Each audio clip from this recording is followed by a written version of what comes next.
nalilito tuloy kami, sino ba talaga ang legal? Kasi Kaya sabi nila, legal kami. Magkakaroon ng kalituhan talaga dyan. Pero makikita mo na lang dyan kung sino ang pinakikinggan na lang ng tao ngayon. Yun na lang po ang lilitaw din. bentahan. Tingnan mo na Yun. lang. Tingnan mo yung ginawa nila kanina.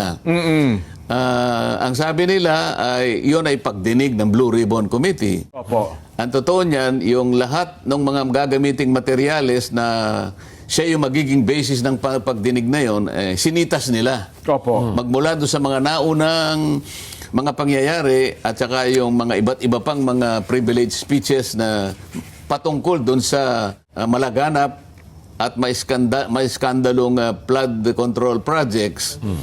Yun ang naging referensya ng pagdinig kanina at nagpalabas sila ng notice, pati yung 18 Marines ay kanilang inimbita. Pero ang nangyari, bigla na naman silang kumorba o biglang nagkambyo. Opo. Hindi naman daw hindi naman hearing, Oho. kung hindi parang consultative meeting. Makikita mo naman dito kung sino ang consistent from the beginning. Oho. Sinasabi na namin, yung hindi ninyo pagkakaroon ng quorum, kayo din naman ay alanganin eh. Hanggang doon lamang sa pagnonominate nung akala nila kapag ang ninominate nila ay yung President pro tempore, okay na yon. Oho. Kung yun ay na-elect mo na, Opo. sinong pipigil sa'yo para elect mo na yung Senate President? Kasunod na yun eh. Oo, yun ang... Kasi, di ba, nung isang araw pinapaliwanag natin dito, sa tuntunin namin, at saka sa saligang batas, pag binasi mo yun, 4 yung mga opisyalis ng Senado na dapat ma-elect sa pamamagitan ng majority of all its members. Senate President, President pro tempore, Secretary, at saka Sergeant at Arms. Yung 3 inelect mo. Ba't yung Senate President ay hindi mo inelect? Kung talagang naniniwala kayo na legal ang ginawa ninyo, why did you stop short of electing the Senate President? Hindi pa nila din kinuha lahat, yung 4. Hindi ba? Dito lang, alam mo, i-analyze na lang natin kasi nalilito nga ang taong bayan kasi gamit ng sitas dito, sitas dito. Yun po, Sen. Pero lohika na lang ang gamitin natin. Kung totoo at legitimate ang kanilang ginawa na yung 12 ay binding and legal, kagaya na sinasabi ng mga great minds agreeing with one another, ba't kayo huminto doon sa Senate President? Bakit hindi nyo pa inelect? Kuya Ben, ang tingin mo ron? Naging de facto nga raw yung president. Nung una, binoto nila Senate President pro tempore. Oo. So, assuming... Apat yun eh. Alam nila na dapat ang elect nila 4 na opisyal ng Senado. Assuming okay na yun. Sa organisasyon kasi, hindi ka makakapag-organize hanggat hindi mo inelect yung 4. Napupunan yung 4 na yun. So, bakit hindi nila inelect na rin pati yung Senate President? Kaya nga. Kung legal na rin nung mayorya sila. Hindi naman nila siguro aaminin na hindi legal yung pagkaka-elect ng Sergeant at Arms. Natural, paninindigan po yun. Paninindigan nila yung pagkaka-elect ng Secretary. Lalo naman nilang paninindigan yung pagkakahirang ng President pro tempore. Yung isa, ba't di mo pa inelect? Tama naman pala lahat ng direksyon ninyo. Ito yung, kaya ganito natin pinapaliwanag. Para sa ngayon, yung taong bayan, yung lohika, yun na lang kanya sundan. Pangalawa, bakit nila pinagre-resign si Senate President Alan Cayetano kung hindi nila kinikilala na siya pa ang President? Ang pinakamabuti daw yung gawin ni Alan ay mag-resign na lamang bilang Senate President. Kaya ibig sabihin, alam nila na Senate President pa si Alan Cayetano. Kaya nga nila pinagre-resign eh. So ang ginagamit na lang natin dito, lohika, dahil nagawa nilang linlangin at dayain ng maraming tao, dahil nagsama-sama sila na como sila yung mga dekano ng mga law schools, kahit pa paano nga, meron silang napapaniwala at na-influensya. Hindi ba? At lalo ngayon, Sen, sa makabagong teknolohiya, sa pamamagitan ng social media, paulit-ulit, hina-hype. Ano kaya, Benny? Ang tawag ba yun? Pag-hype, ano? Ang ginagawa ron, boosting. Binuboost nila yung ganong opinion para mas makarating sa mas maraming tao, Sen. Ganun po. At nabanggit nyo lang pala kanina, ang tawag daw po ngayon, doon sa ginawa nila, ay ano na lang daw, ano daw tawag doon? Isa na lamang daw pong pagpupulong at orientation. Consultative meeting. Yon, consultative meeting at isa daw pong organizational briefing. Hindi na po BRC investigation pala ang nangyari na yon. Alright mga kababayan, so gawa natin ng reaction video at magbigay din tayo ng personal opinion dito nga po sa naging panayam kay Senator Dante Marcoleta dito po sa Net25, no? At talaga namang makikita talaga natin dito yung ginawa kanina ng BRC Kuno na magkakaroon ng investigation sa flood control scandal. Pero ang katunayan niyan, biglang kambyo nga ang mga ito at ito daw ay consultative meeting lamang o yung parang organizational briefing ang nangyari. So dito pa lang makikita na natin mga kababayan kung sino nga talaga yung consistent from the beginning, no? At dito nga sa kanilang napag-usapan, tunay nga naman na nagkaroon ng kalituhan ang mamamayang Pilipino dahil nga sa ipinapakita sa atin, yung pinifeed sa atin, yung tama, exact word na sinabi dito na binuboost or yung pinifeed sa atin, di ba? Yung parang hinahype yung kabilang grupo, itong ang minority, ngayon na nagpapakilala na sila na daw yung majority. So kung iisipin nyo nga mga kababayan, halos yung tatlo ay napalitan na, di ba? Yung pinakamataas nga dito, yung Senate President pro tempore. So, bakit hindi pa nga nila talaga ginagalaw etong posisyon o yung upuan ng Senate President? At bakit kinakailangan pa nilang panawagan o sabihin kay Senator Alan Peter Cayetano na mag-resign siya bilang Senate President ng Senado? So, ibig sabihin ng mga kababayan na kinikilala pa rin nila itong si SP Alan Cayetano na Senate President of the Philippines. Kasi hindi naman siya pwedeng maging dalawa eh. 'Di ba? So, nakakagulo mga kababayan na parang ngayon dito sa Senado nagkaroon ng pressure, nagkaroon ng dalawang grupo, dalawang majority, dalawang nagpapakilalang majority na, which is yung nauna is legitimate na talagang nagkaroon ng quorum, nag-elect talaga sila. Unlike dito na 12 lang sila na pinagpipilitan nila na ayun ay legitimate at kinikilala ng executive, pati nga ng lower house, 'di ba? Parang binavouch na itong si Senator Win Gatchalian na siya daw yung kinikilala bilang acting Senate President of the Senate, no? So, dito makikita nyo mga kababayan na talagang ginagawa nila ang lahat ng paraan para mapunta sa kanila lahat, no? Actually, nakita nyo naman kanina, 'di ba? Pati NBI kasama nila doon sa kanilang sinasabing hearing dapat, pero all of the sudden biglang naging consultative meeting. So, hindi natin alam kung ano yung dahilan nila dyan. Pero kanina mga kababayan, papunta na sana yung yung 18 Marines, pati yung abogado. Kaya lang, tinapos na yung kanilang pagdinig, yung kanilang consultative meeting.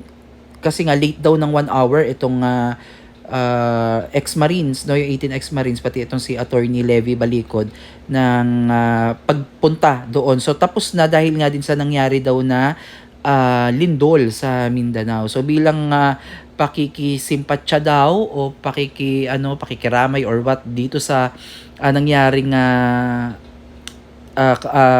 disaster, no, sa ating kababayan sa Mindanao, ay pansamantala munang inihinto itong kanilang ginawa bilang pagbibigay respeto, sabi ni Senator Erwin Tulfo, no.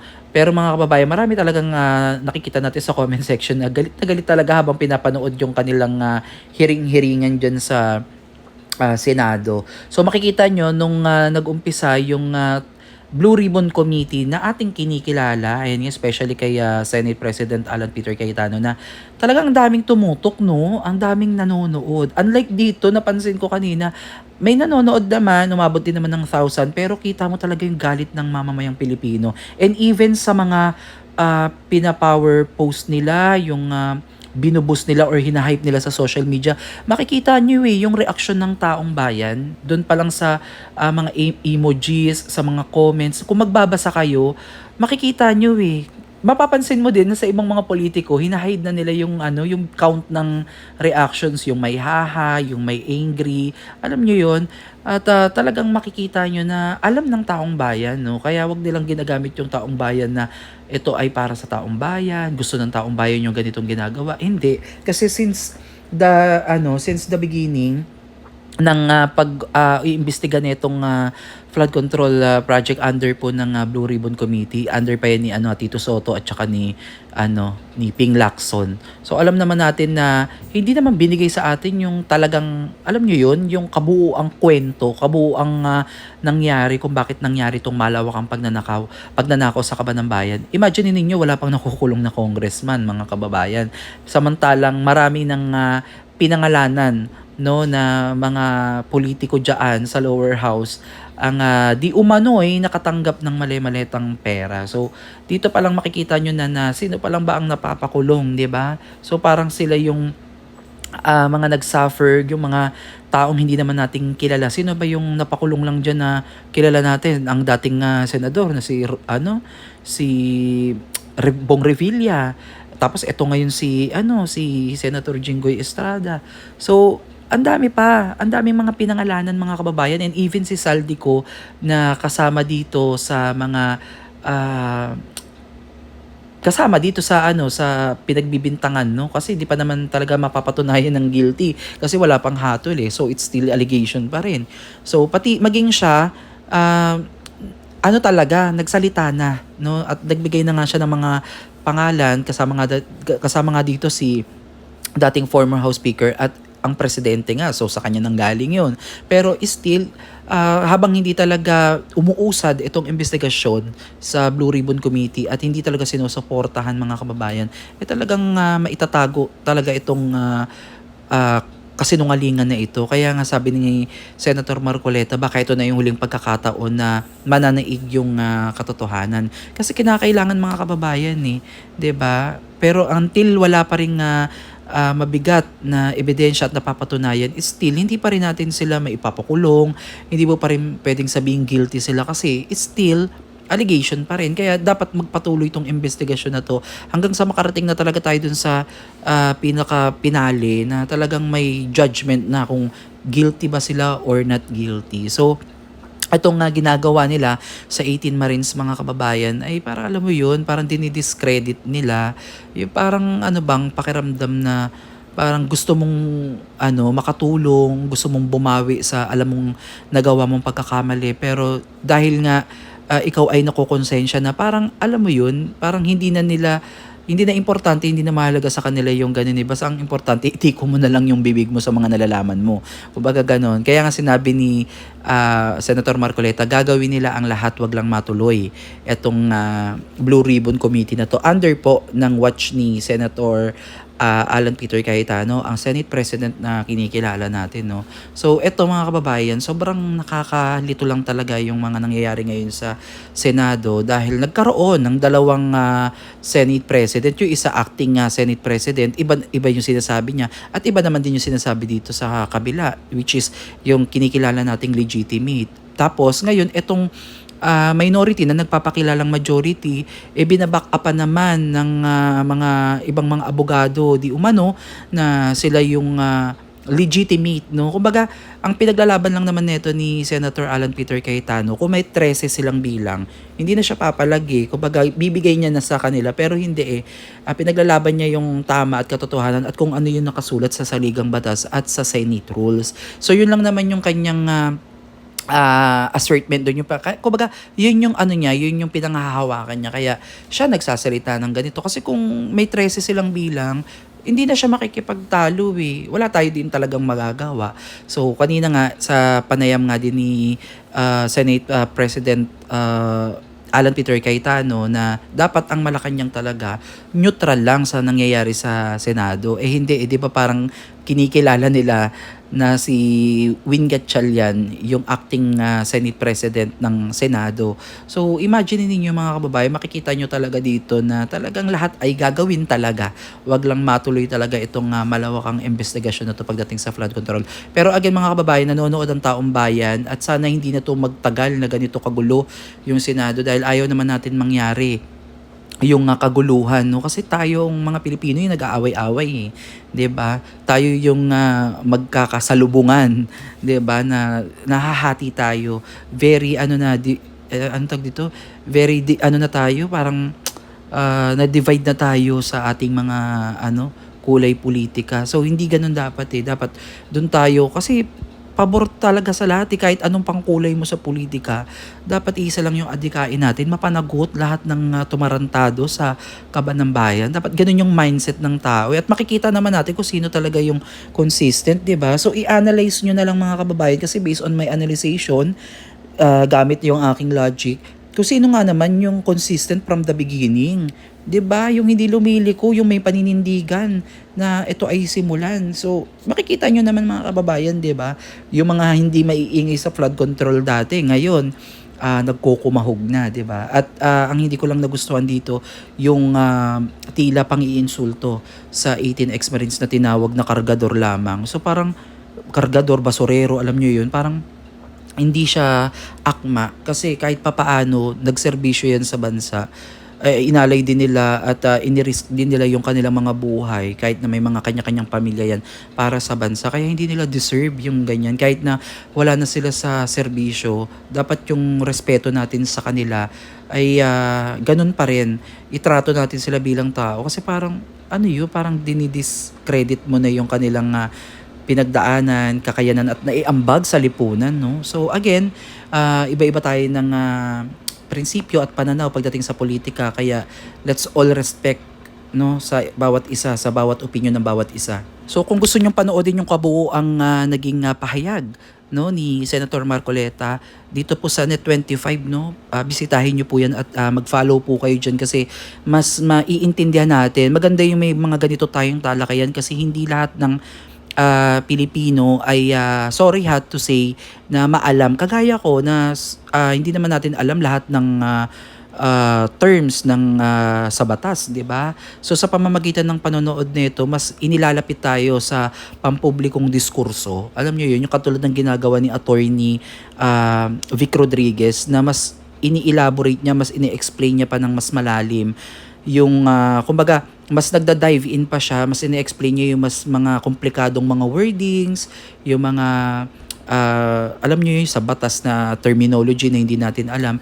So mas niya pa, parang mas pinalilinaw niya para mas maunawaan ng mas maraming Pilipino. So ganito dapat yung ginagawa ng ating mga government official para at least pa rin tayo, no, attach pa rin tayo sa kanila at hindi tayo napaghuhulihan kasi wag tayo makikinig kung ano na lang yung inilalabas sa social media at napapanood natin sa mga television kasi hindi lahat totoo.